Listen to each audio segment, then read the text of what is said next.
কিছু এই 31 দফার মধ্যে আছে।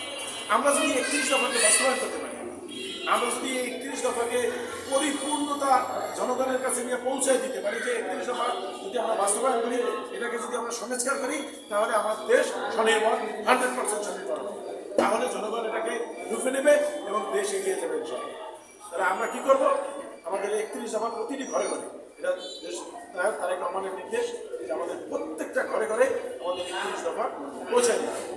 এই জন্য আমরা আর একটা উদ্যোগ নিব পরবর্তীতে। আশা করি আপনারা সবাই মিলে আমাদেরকে সহযোগিতা করবেন, এই 31 দফার দাওয়াতটা সকলের কাছে পৌঁছে দেবেন এবং তাদেরকে আমাদের কাছে চা আমরা বসবো, তাদের কিনে চা খাবো এবং তাদের কাছে আমাদের এই 31 দফা সম্পর্কে একটা বিস্তারিত ধারণা দেবো। 31 দফাটা কি, এটা করলে এই দেশের কি উপকার হতে পারে, আমরা দেশ কোথায় যেতে পারি, এটা নিয়ে আমরা আলোচনা করবো। ঠিক আছে?